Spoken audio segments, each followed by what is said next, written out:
আসসালামু আলাইকুম দর্শক, মাই ফার্স্ট কবুতর ব্লগ চ্যানেলের আজকের এই ভিডিওটি তাদের জন্য খুবই গুরুত্বপূর্ণ। প্রিয় দর্শক, আপনারা যারা অপেক্ষায় আছেন পাটের বর্তমান বাজার দর কেমন চলছে। প্রিয় দর্শক, পাটের বাজার দর এটি আমরা যেটি দেখেছিলাম সেটি কিন্তু বৃদ্ধির দিকে ছিল, কিন্তু বর্তমান যে মাসটি সেটি হলো জুন মাস।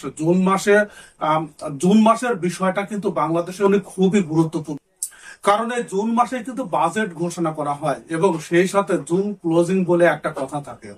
তার প্রিয় দর্শক, সার্বিক দিক চিন্তা করে এবং বাজেটের উপর ডিপেন্ড করে ব্যবসায়িক সব স্বার্থ।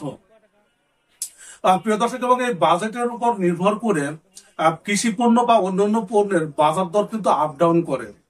ইতিমধ্যে কিন্তু আমরা একটা বিষয় জেনেছি যে পাটের উপর এবং 30টি কৃষি পণ্য 30টি পণ্যের উপর কিন্তু শুল্ক কমানো হয়েছে। এখন শুল্ক কমালে কিন্তু সেই পণ্যের বাজার দরটা কমে যায়। প্রিয় দর্শক, কিন্তু পাটের উপর যে শুল্ক কমানো হয়েছে এতে কিন্তু বাজার দর কমবে না, বরং বাজার দর কিছুটা বৃদ্ধি পেতে পারে।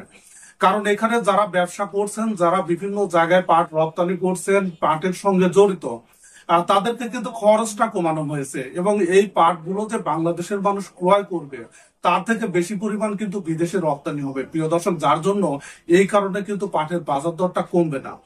তবে একটা বিষয় থাকে যার কারণে পাটের বাজার দর বর্তমানে আমরা দেখতে পাচ্ছি যে থমকে গেছে, কারণ সরকারি সিদ্ধান্তের উপর অনেক কিছু নির্ভর করে এবং বড় বড় যারা বিজনেসম্যান, যারা এক্সপোর্টার আছে এবং সেই সাথে যারা জুট মিলের সঙ্গে জড়িত, প্রিয় দর্শক, এরা কিন্তু একটু থমকে যায়, তারা কিন্তু একটু বুঝে শুনে তারপরে সিদ্ধান্ত নেন।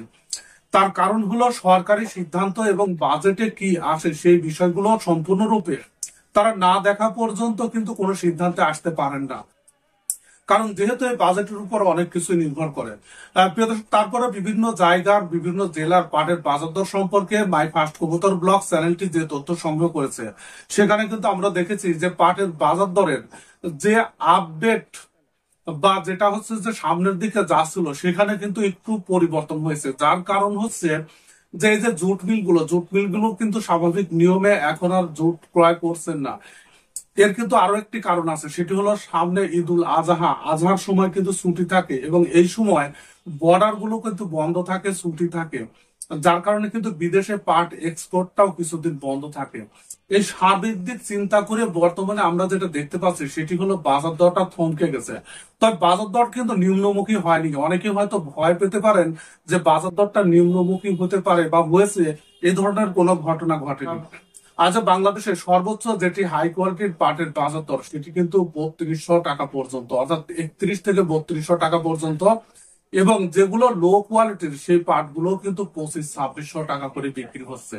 এছাড়া যেসব অঞ্চলে পাটের বাজার দর কম থাকে সেসব অঞ্চলেও কিন্তু 2700-2800, এবং উত্তর অঞ্চলের জেলাগুলোতে কিন্তু 3000 টাকা, কোথাও কোথাও 3100 টাকা পর্যন্ত পাট বিক্রি হচ্ছে। প্রিয় দর্শক, তার মানে সার্বিক দিক চিন্তা করে আপনারা যে বিষয়টি নিয়ে ভয় পাচ্ছিলেন সেখানে কিন্তু ভয় পাওয়ার কোনো কারণ নেই, কারণ পাটের বাজার দর নিম্নমুখী হয়নি।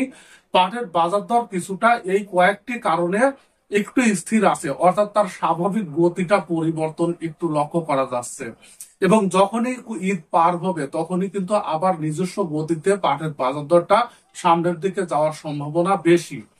প্রিয় দর্শক, সঙ্গে থাকুন বাই ফার্স্ট কবুতর ব্লগ চ্যানেলের, তাহলে প্রত্যেকদিন পাট সম্পর্কিত দারুণ দারুণ আপডেট আপনি জানতে পারবেন। ভিডিওটি দেখার জন্য আপনাদের সবাইকে ধন্যবাদ জানাচ্ছি।